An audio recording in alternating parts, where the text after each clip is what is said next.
All right, if everybody will open your Bible to Ecclesiastes.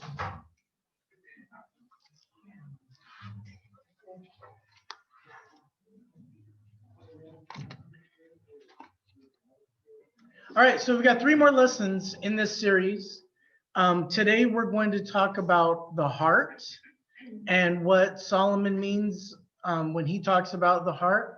And then in the sermon, if you will, the second lesson today, we're going to talk about wise versus foolish, because as you may have already tried to follow, we're trying to find concepts that are linked, and where your heart is, right, will determine your wisdom or your foolishness, and we'll show you that. Okay, so to get started this morning, the first thing we're going to do is we're going to look at 2 passages that we looked at in our very first lesson.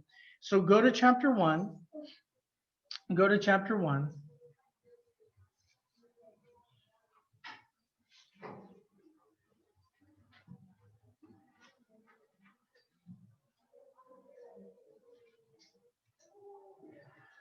All right.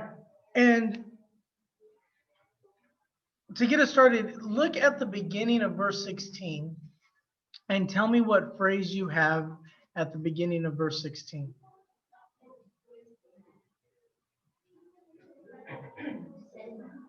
I said in my heart. Right, I said in my heart. Yes, I said in my heart. Look at chapter 2 and verse 1. Same thing, okay? So back to verse 16, it says, I said in my heart, I have acquired great wisdom, surpassing all who are over Jerusalem before me. And my heart has had great experience. Then in chapter 2 and verse 1, I said in my heart, come now, I will test you with pleasure, enjoy yourself. Got it? So when it's saying I said in my heart, how would we say that? Oh yeah. Okay. But that would be a different way to say it. Like, or I thought to myself, right? I thought to myself, because we often don't say things to ourselves. Well, some of you talk to yourself, but it's oh sorry. You guys are dropping the ball, not telling me when to admit people. We need to find out how to. Oh, well, okay, well there it is. Well, you guys didn't tell me that. I can barely do this one job. I can't do all the jobs. So there you go. Okay, but is he not really just sort of saying, like, I had this internal conversation with myself, right? Okay, so when he says I said to my heart, blah blah blah. Okay, it's really about saying I'm connecting with the inner part of me. And for purposes of this discussion this morning, I want you to think of the heart as like your most instinctive components to you, right? The most instinctive components. When you think of the matters of the heart, when you think of your heart as Solomon is talking about it, he's really talking about what parts in him don't require a lot of additional effort. Okay, so there are things that are near and dear to your heart that get you to act in ways that otherwise you might not. So earlier this week, David and I and Tyler were playing some soccer. I forget what day it was, but some afternoon we were playing some soccer. And David said with like complete, genuine passion, he's like, I hate to lose, right? Okay, like at his core is this disdain for losing, and you see it with regards to his exercise. Because if you were to say, hey, go run a mile, he's gonna do a couple steps and then he's gonna say, where's the Dr. Pepper? But if you say, let's go play soccer for an hour, he'll outrun everybody. Okay, or go play basketball for an hour, he'll go outrun everybody. Because at his heart, or in his heart, is this disdain for losing. Does that make sense? Yes, no, yes, no. Okay. All right. So be mindful that when we think about the heart as described by Solomon in the book of Ecclesiastes. When we're thinking about the heart, what he's really getting at is what is the core of you, okay? What parts of you are the essence of who you really are, okay? So if you look later in chapter 2, and I'll stop doing all the talking and I'll ask somebody to read this. Look at verses 9 through 11. Okay, so 9 through 11. Ecclesiastes chapter 2, 9 through 11.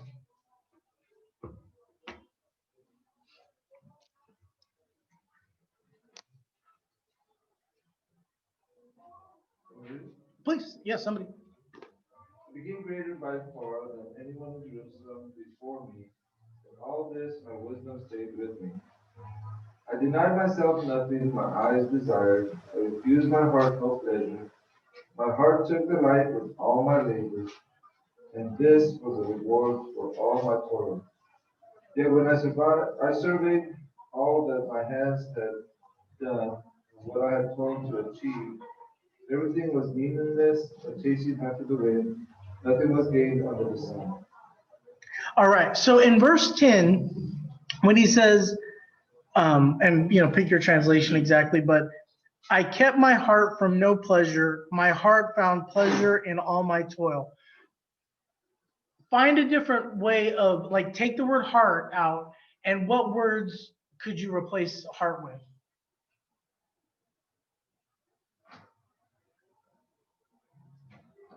So if you were to take the word heart out of that verse, Ecclesiastes 2:10, what words could you appropriately replace it with?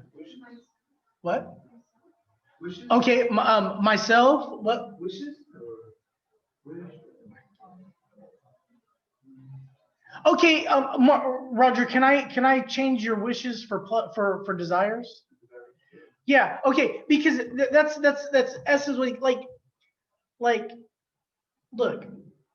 Think of it this way, and I have to do this, right? Okay, so for anybody who doesn't know, Brandon's not a big fan of veggies. Okay, like I eat them because my wonderful wife prepares them, and it's like some of you, well, you haven't had veggies the way I make them. No, no matter how you make them. Okay, I eat them like you take medicine. Yes, does that make sense? And there goes Carolyn. Carolyn's like, well, have you had this medicine? It's blueberry flavored, right? I've had birthday cake medicine, like, okay, whatever. Okay, but you know what I'm saying? Like, I'll eat veggies. I eat veggies every time they're put on my plate. Okay, but I eat them like you take medicine.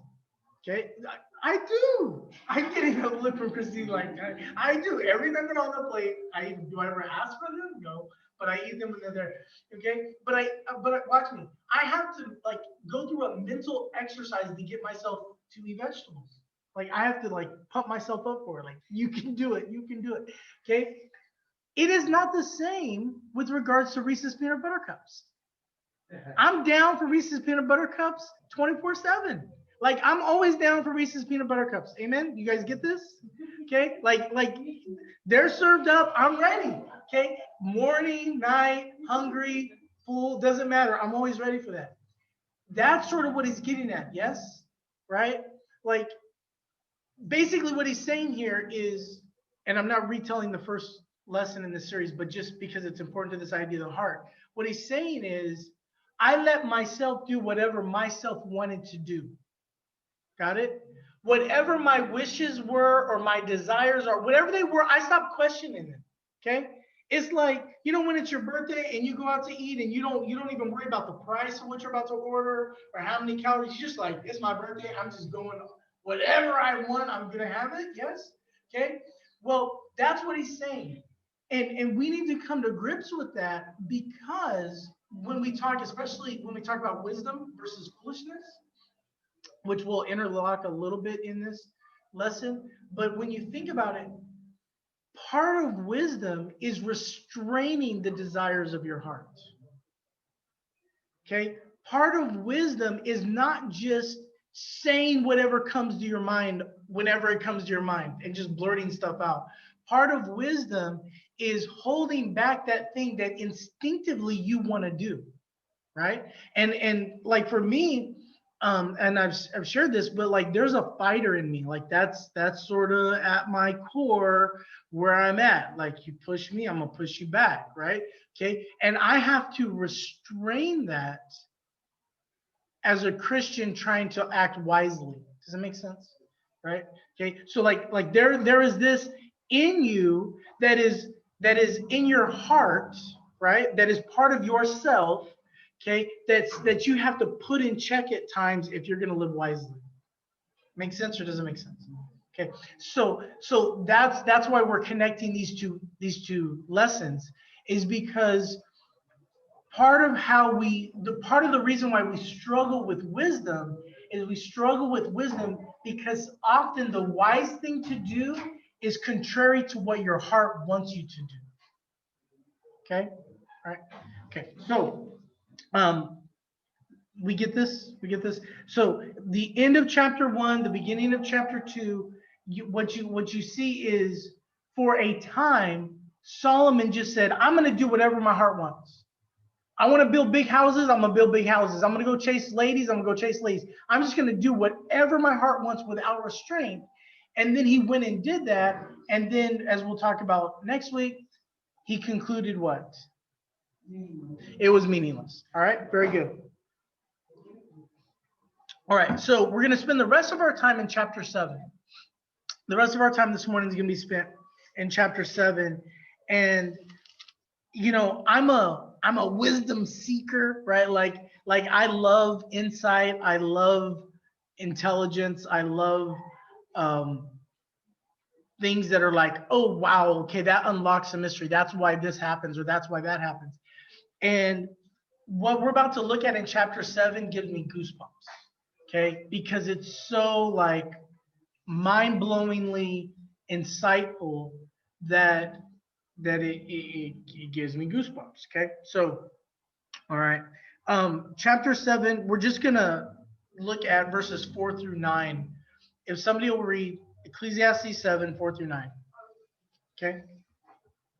The heart of the wise is in the house of mourning, but the heart of fools is in the house of mirth. It is better for a man to hear the rebuke of the wise than to hear the song of fools. For as the crackling of thorns under a pot, so is the laughter of the fools. This also is vanity. Surely oppression drives the wise into madness, and a bribe corrupts the heart. Better is the end of a thing than its beginning, and the patient in spirit is better than the proud in spirit. Be not quick in your spirit to become angry, for anger lodges in the heart of fools. All right. Okay, so literally we can spend the next couple hours here dissecting this. We won't, but just know whatever we get the chance to talk about over the next few minutes will be just the tip of the iceberg with some of this. All right, so verse 4. The heart of the wise is in the house of mourning, but the heart of fools is in the house of mirth. Okay, so do we know what it means by house of mirth? Does anybody know? Do we need to? Okay, yours says pleasure. Okay, cool, right? Yes, this house of mirth is in contrast to the house of mourning.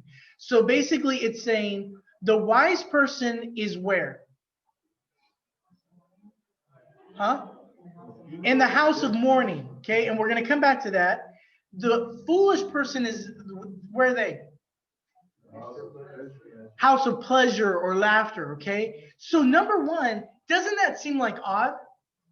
Right? Wouldn't you think the wise person's life would be full of pleasure? And what? I look at it like planning. Like the wise person is always like being prepared for tomorrow, and the fool is always just partying and not thinking about the future, not tired. Okay, spot on, Trini, spot on. Okay, because that's it, right? The wise person puts themselves in the place of seriousness, right? The wise person voluntarily puts themselves in the place of seriousness. That's the key. That's what I'm saying. Like, I think you're spot on. It's saying the wise one doesn't avoid the serious things. The wise one thinks about what is, pardon this, because I know some people don't like this, the use of this word, but the responsible things, right? Which often come with work, which often come with mourning or stress or whatever, but like this has got to be done, right? And so you think about this, right? What in a typical work week, Monday through Friday, what days do people most call out on? Mondays and Fridays, right? Okay. No. But we know this. What?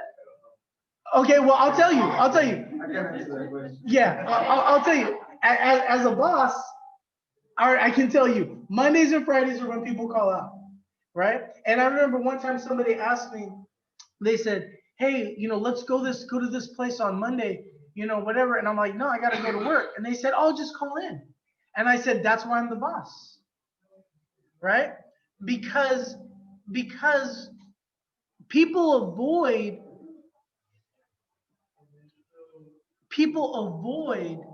the hard stuff. And because they avoid the hard stuff for the sake of temporary pleasure, they stay in a place of lack of power or status or individual mobility and all that, because all of those things come from doing the hard things. Okay, so yeah, planning, or I can't even forget the exact word you used, but that's it. That's it. The wise one doesn't avoid the Monday. Okay, and the wise one shows up on the Friday when everybody's cutting out, and the wise one is making gains and moving forward and making progress and getting things done when everybody else is taking naps. Does that make sense? Okay, and so that's what I'm saying. It's mind-blowingly powerful.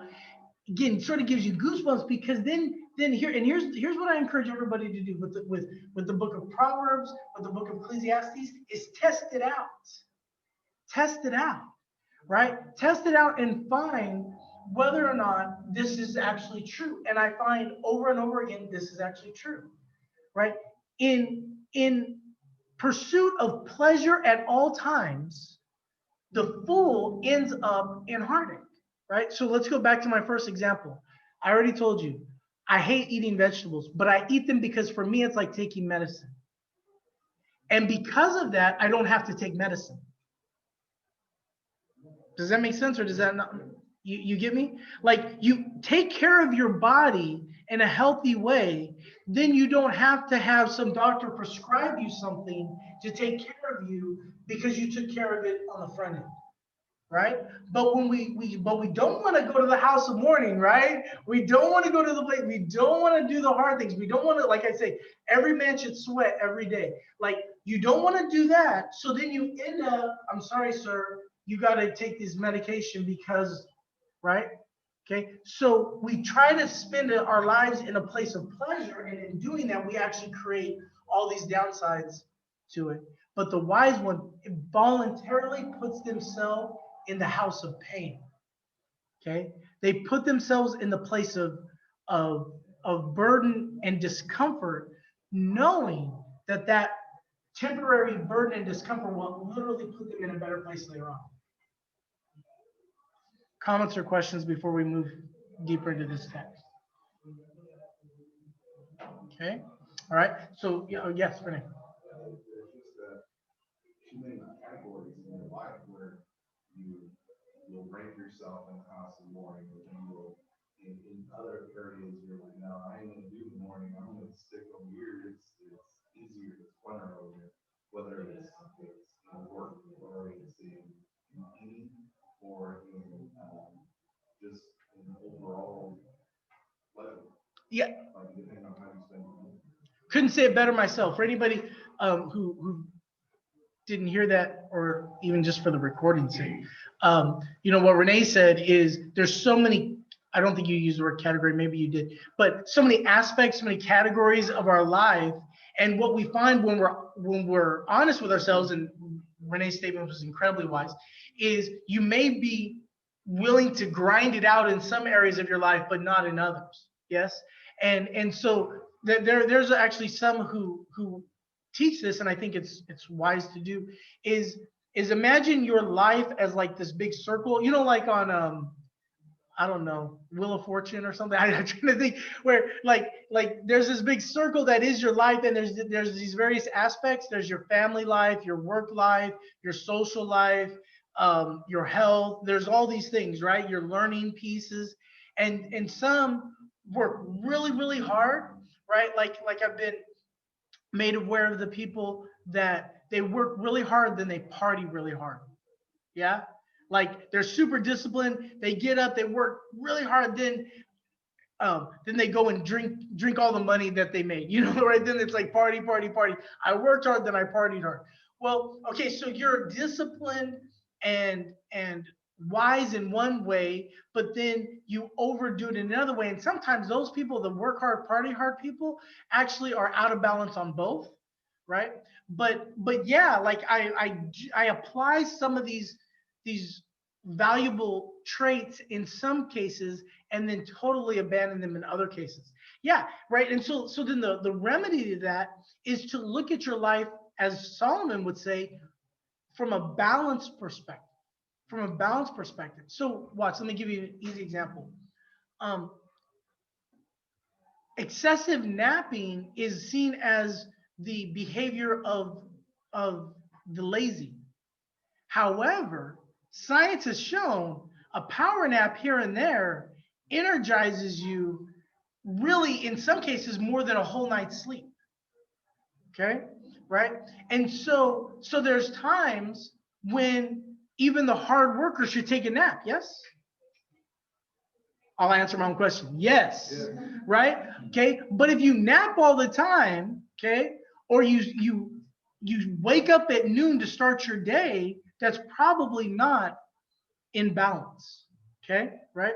Okay. And so is it, back to my whatever I said, veggies versus peanut butter cups? Like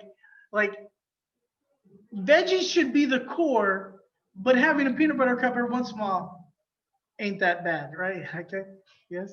It's not that bad, Christine. It's not that bad. Back off.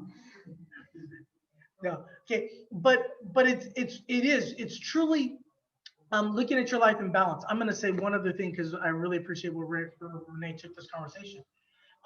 Just listen this morning to an example of somebody who represents the truth about something that we often run from. Okay, so here is where the statistics lead us. There are lots of women who finish high school, go to college, they'll get their law degree, and in their early 20s, they will just work their tail off trying to move up in a law firm. Then they're in their 30s and they realize that their life is all about their job and they're not connected at all to their home life. Some are not even married yet. They don't have kids and they begin to truly miss that. Okay, truly miss that. I just listened to sort of the biography of a woman that I'll leave her out. She's very famous, but I'll leave it out, who followed that exact track. She moved up quickly in 9 years within a law firm and realized that her children, who I think were 3, 5, and 7 or something at that time, she just never mothered them. Those were her words. I wasn't mothering my own kids. Okay. And so she got out of there and she moved into a career. She still worked, right? But she moved into a career that allowed her to have a tremendous amount of freedom to be with her children. Does that make sense? Right? So like we pursue this one thing, right, to the detriment of other things in our life, and that's not wise. It's not wise. So being sober, being serious about lots of things in our life is wiser than being only focused in one area to the detriment of others. Does that make sense? Right? Okay. Good. Excellent. Thank you. All right. Verse 5. It is better for a man to hear the rebuke of the wise than to hear the song of fools. Tell me. First of all, let's be honest, is this not true? Like, we would rather listen to some fools sing our praises. Oh, no, you're wonderful, you're great, you're whatever. Then hear the rebuke of a wise person who says, no, you need to straighten up your act. You ain't going nowhere, right? Do you get me? Like, does it make sense? Isn't that not true? It's true. It's true. Okay, but the wisdom we should extract from this truth is what?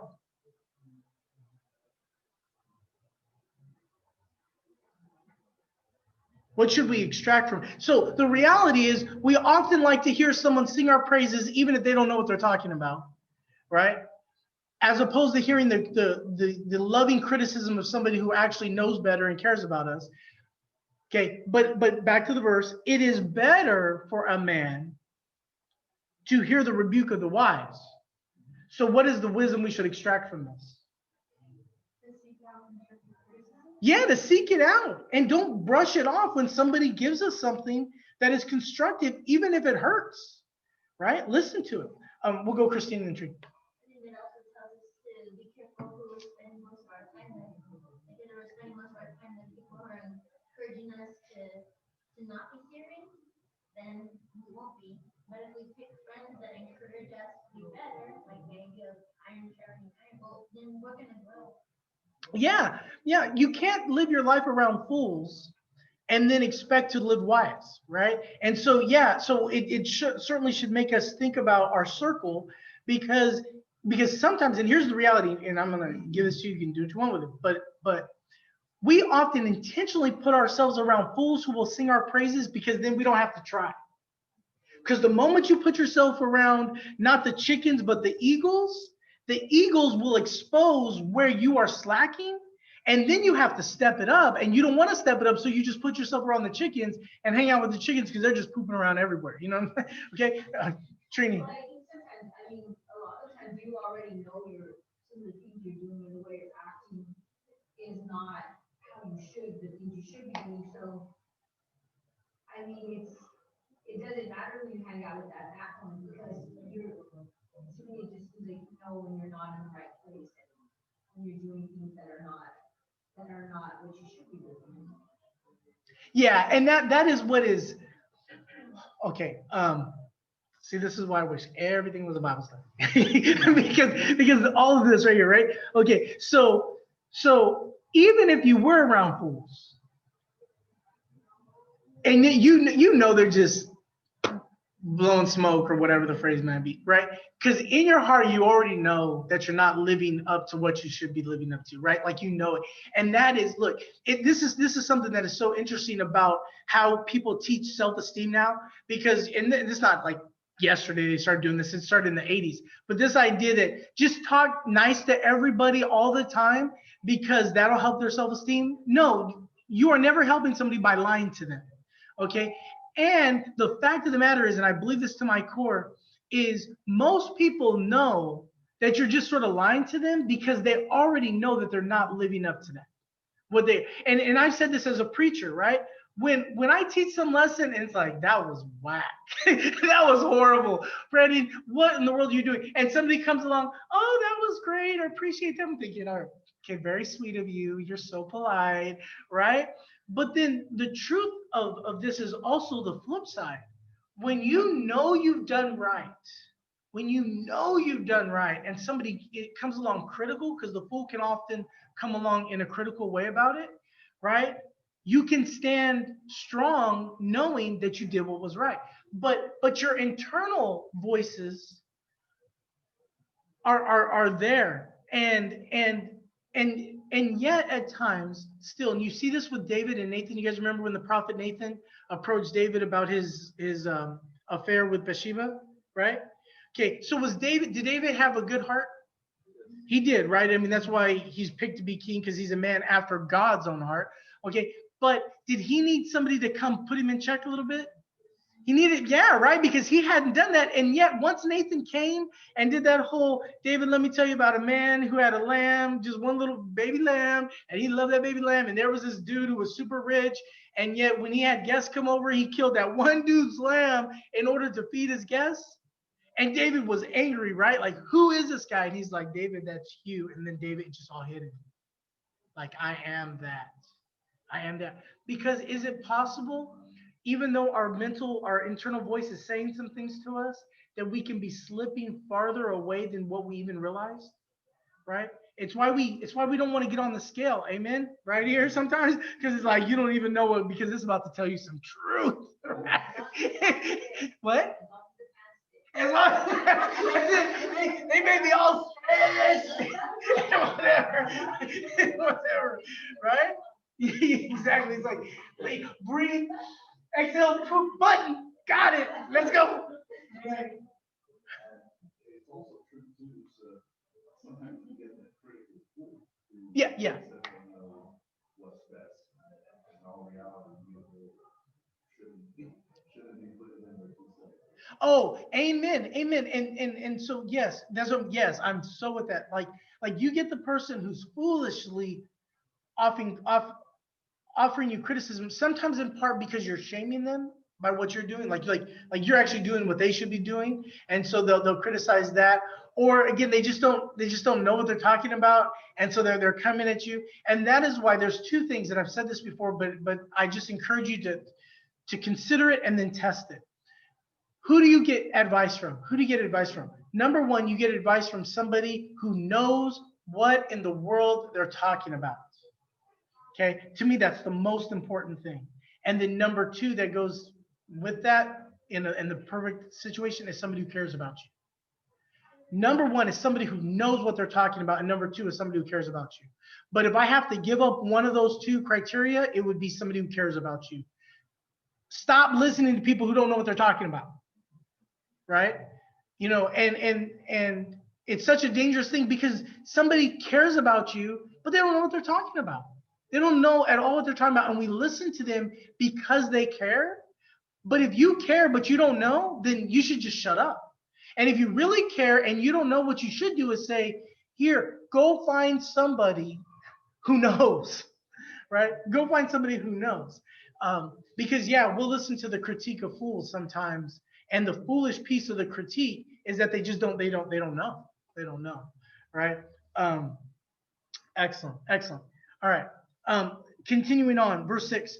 For as the crackling of thorns under a pot, so is the laughter of the fools. This also is vanity. Listen, I'm going to keep reading down through verse 9. Surely oppression drives the wise into madness, and a bribe corrupts the heart. Better is the end of a thing than its beginning, and the patient in spirit is better than the proud in spirit. Be not quick in your spirit to become angry, for anger lodges in the heart of fools. Okay, let me look at the clock real quick, because I feel like, okay, you got 10 minutes, roughly, a little bit more. All right, okay. Um, Oppression drives the wise into madness, and a bribe corrupts the heart. Let's divide those up. I believe it's so true that oppression drives the wise into madness, or drives them crazy. I'm going to jump to this one because I think this runs right. It's a great segue from what Renee just talked about. Sometimes we are held back by inferior thinkers. Okay? Your way is better, but you are managed or led by somebody who is less than. Have you ever heard the phrase that it's better to have the leader be a lion and the lion lead dogs than to have a dog as the leader leading a tribe or a group of lions? That's horribly said, but you guys know, right? It's better to have the lion, if you're gonna have, it's better to have one lion that's leading, and they'll be more successful leading a group of dogs than to have a dog that's leading a group of lions, right? Because the leader will often oppress or suppress the potential of those that they lead based on their own limits. So let me say it this way. I heard this years ago. It's spot on. That a leader cannot lead their subordinates above their own level of leadership. A leader cannot lead their subordinates above their own level of leadership. Meaning, if you're a 3 or 4 level leader, like your skills as leader are really low, even if you have high potential people underneath you, you will squash them or get rid of them because you can't handle their awesomeness. Okay, so you will disregard what they say. Like they'll come with a great idea and you'll just ignore it or dismiss it, right? They'll try to move around you, and then you'll slap their hand for trying to be better. You even see this amongst parents of high potential kids.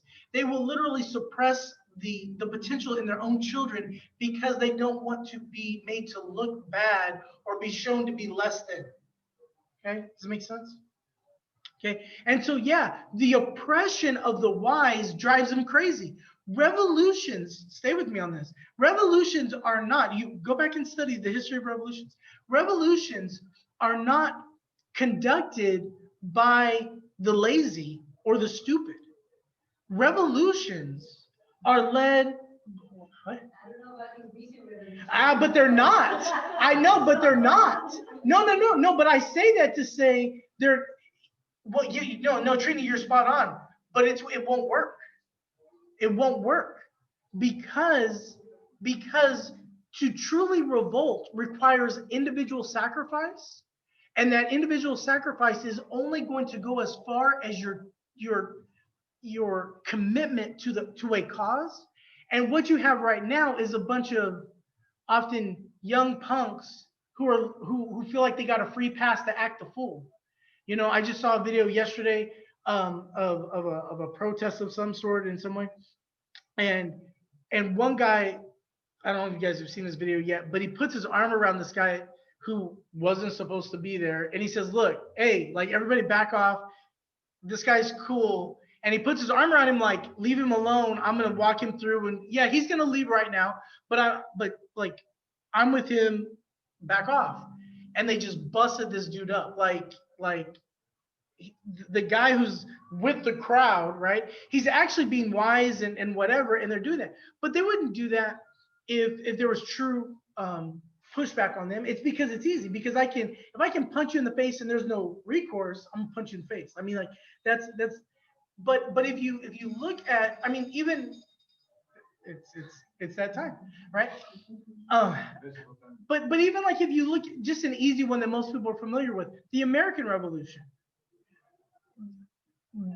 The brains of the American Revolution literally write not only the Declaration of Independence, but this Constitution. I don't care what you may or may not think is perfect about the Constitution, but any document that still can govern a nation hundreds of years later, is a pretty wise document. Like, I mean, there's a lot of wisdom that goes into it. They were wise and they were highly committed to their cause, even if they weren't perfect. But they felt oppressed, right? And so there is so much truth to this, which is why you have to be careful when you're suppressing someone's potential. You need to ask yourself, why is that the case? Because truly, oppression of the wise makes them nuts because they know their potential is not being given a place to run, right? So, but then you see the next part of this, and bribe corrupts the heart, right? One of the saddest realities of politics is often good people go into politics and they slowly but surely become people of bad character. I don't care what you think about political parties or whatever. It's a worthy question to ask. Why is it that people go into politics moderate income, and pick your political party? I don't care either way. It goes both ways, and leave filthy rich. Like, why do they start off like you and me, and then they leave filthy rich, right? There's a lot of reasons why, but it's too easy to take a little extra cash on the side or a deal, an arrangement or whatever that you think, just one vote on one bill, right? But bribes corrupt the heart because once you do it once, then you can do it again, and then you can do it again, and then it becomes just the course of how you behave, and it really has the potential to erode your character. The last one that I want to jump on before we get to the last section that we'll talk about this morning, look at verse 9. Verses 8 and 9 one more time. Better is the end of a thing than its beginning, and the patient in spirit is better than the proud in spirit. I can't pass up 8. What's going on in verse 8? What's going on in verse 8? What are your thoughts? Yeah, Renee. I just think of a task. Sometimes getting the task started is the hardest part, but once it's done, you feel so accomplished. You get to kind of revel in the creation of the finishing product. Yeah. Things are hard to get started, and they often look like at the beginning, right? You know what I mean? I mean, think for anybody who's remodeled a room in their house or their house in general, right? What's the first phase of the remodel? Demolition, right? So the beginning, right? The end is better than the beginning, right? And yet, even in a personal way, I don't know how many of you have had this experience, but I've known people who their beginning was fantastic. Like they had wealthy parents and supportive, loving parents, and then they destroyed their lives. Like they were given so much. Their beginning was so good, and their end was not so good, right? The end is the goal, right? Like, where am I finishing? Where is my trajectory? Where am I trending? So the beginning may not look right. You know, think of what's going on? What's trending right now? Something that's like 2 pictures where I was, where I am, or where who knows? Somebody that's into pop culture knows. Oh my goodness, nobody. The John Paul wants to help me out, but he's being shy. Well, how it started and how it ended. Okay, how I started, or how it started, how it ended, or how it's going. Okay, yeah, that's it. How it started, how it's going, right? Okay, this idea of this is where I began and this is where I am, and everybody wants to be able to show like it was bad at the beginning, but now it's awesome, right? And what's hilarious is in the moment, in the beginning, when it's not awesome, you're embarrassed by it. Think of the before after shots. Most people only show you the before shots when they've got to the after, right? It's like, well, oh yeah, now that I'm, whatever I wanted to be, now I'll show you the before. But when it was the before, you didn't want to show the before, right? Okay, so we know this to be true, and it should give us energy for staying on the path of wisdom towards that end result, because the end is truly better than the beginning. Then you see the second half of this. And better is the spirit of patience. If you look at the passage, better is the person of patience than the person of pride, right? How often does the proud person, and this is not a compliment, run into a situation without being patient and just hastily tries to get in it, only to find themselves in a bad way, right? You just bust through that door, and then it's like, uh-oh, this is bad. Okay, versus the person who in patience, right, takes their time with a matter and sees it through slower but more wisely. Yeah. Okay, and then you look. Nicholas is already gonna do me on the clock right here. Okay. I like my clock better than. Okay, yeah, I don't even like my clock. Okay, all right. So Nicholas is in the right. I'm in the wrong. Okay, verse 9. I think it goes right along with this idea of patience, because it says, be not quick, right? Be not quick. And you could circle that and circle patience and say, be patient. Okay? Be not quick in your spirit to become angry. Sounds like James, doesn't it? Right? Okay. Be quick to listen and slow to speak and slow to become angry. Why? For anger lodges in the heart of fools. If you are one who is quick to get angry, put yourself not in the category of the wise, but in the category of fools. You are the one who is proud in spirit, because most of our anger comes from feeling like we've been done wrong. Okay? Who do you think you are to do me like this? I'm about to show my wrath on, right? And that's where fools live, right? That's where fools live.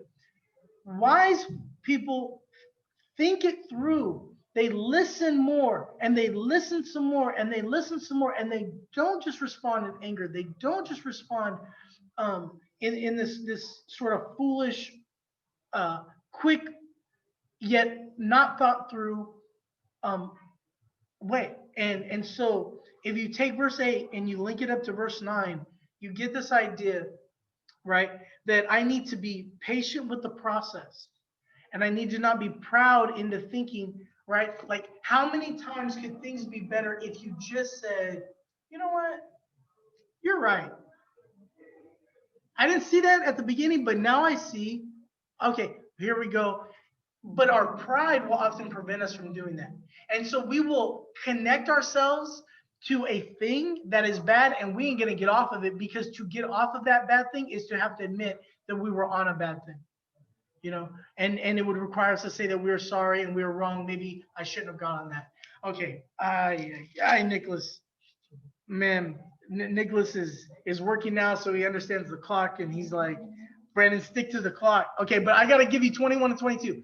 So same chapter, chapter 7, 21, 22, and then I'll deduct a couple minutes from my own sermon to make up for it so that I'm not in bad way with Nicholas after this. All right. Do not take to heart all the things that people say, lest you hear your servant cursing you. Your heart knows that many times you yourself have cursed others. Mic drop. Okay? How many of us are so stinking sensitive about every little thing that someone says about us, right?